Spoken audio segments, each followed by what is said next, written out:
Assalamualaikum warahmatullahi wabarakatuh. Para pemirsa yang budiman, kali ini kami akan membahas akidah kelompok Wahabi yang meyakini bahwa Allah memiliki pinggang. Dalil yang mereka jadikan sandaran adalah sebuah hadis tentang rahim yang berbunyi, Nabi SAW bersabda, setelah Allah menciptakan semua makhluk, maka rahim pun berdiri, bangkit, dan memegang pinggang Ar-Rahman. Lalu Allah berkata kepada rahim, diam. Lalu rahim pun berkata, inikah tempat bagi yang berlindung kepadamu dari terputusnya silaturahim, yaitu menyambung silaturahim. Karena mereka memahami hadis sesuai dengan makna lafaz zahirnya, tanpa mentakwilkan kepada makna yang lain, maka bagi mereka kata Al-Hakwi dalam redaksi riwayat tersebut bermakna pinggang secara hakiki, bukan majazi atau kiasan.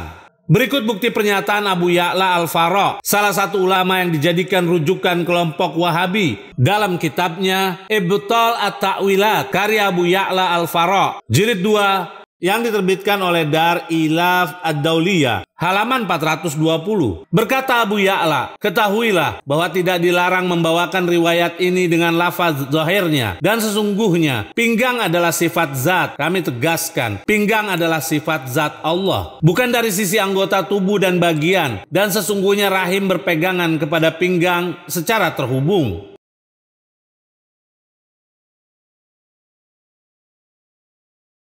Inilah bukti validnya di mana kelompok Wahabi ini memang benar-benar berkeyakinan Allah berfisik, yaitu memiliki pinggang sebagaimana manusia. Dan hal ini juga telah menyerupakan Allah dengan makhluknya. Namun yang aneh, ada kalimat dari ulama panutan Wahabi ini bukan dari sisi anggota tubuh dan bagian. Pertanyaannya, dari mana dia mengetahui bahwa itu bukan dari sisi anggota tubuh? Keyakinan semacam ini juga terdapat dalam kitab berikut. Dalam kitab Sifatullah yang diterbitkan oleh Ad-Durarus Saniyah, cetakan ketiga tahun 2005, halaman 125.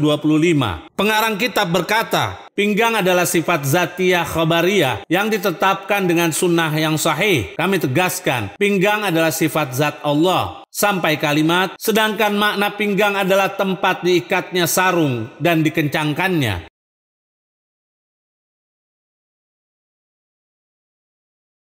Jika pinggang termasuk sifat zatiyah, artinya zat Allah tersusun dari bagian anggota tubuh, dan ketika tersusun berarti masing-masing bagiannya saling membutuhkan satu sama lain. Walaupun nantinya kelompok Wahabi akan mengatakan pinggang Allah tidak sama dengan pinggang-pinggang yang lain. Namun tetap saja kesimpulannya bahwa Allah tersusun. Hal ini jelas mustahil dinisbatkan kepada Allah. Pertanyaan buat kelompok Wahabi, jika pinggang disebut sifat zatiyah bagi Allah, apakah ia azali dan abadi? Jika kelompok Wahabi menjawab azali dan abadi, lalu bagaimana dengan ayat berikut ini? Dalam surat 28 ayat 88, Allah berfirman, segala sesuatu pasti binasa kecuali wajahnya. Apakah pinggangnya Allah binasa ataukah tidak? Sekarang pemirsa perhatikan pernyataan para ulama Wahabi yang dikumpulkan oleh Ali bin Abdul Aziz Ash-Shibli dalam satu kitab berikut ini, At-Tanbih alal Mukhalafat al-Aqdiyah, yang ditulis oleh Ali bin Abdul Aziz Ash-Shibli, halaman 38. Para ulama Wahabi berkata, wajib untuk beriman pada apa yang ditunjukkan oleh hadis dan membiarkan redaksinya sesuai hakikatnya seperti nas-nas sifat yang lain. Dan wajib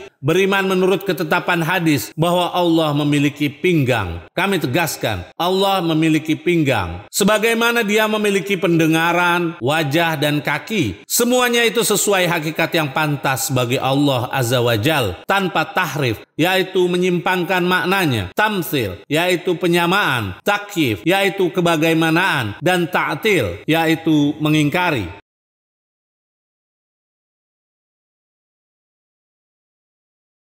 Coba para pemirsa perhatikan, kelompok Wahabi ini mengatakan setiap kali mensifatkan Allah dengan anggota tubuh pasti selalu disertakan embel-embel dengan kalimat tanpa tahrif, tamtsil, takyif, dan ta'til. Namun mereka tidak mengatakan tanpa tajsim, yaitu penjasmanian Allah, karena memang mereka adalah kelompok mujassim. Kami hanya sekedar mengingatkan kepada pemirsa agar hati-hati memilih akidah untuk keselamatan diri di hari kiamat kelak, karena semua keyakinan yang kita miliki tentang Allah akan diminta pertanggungjawabannya.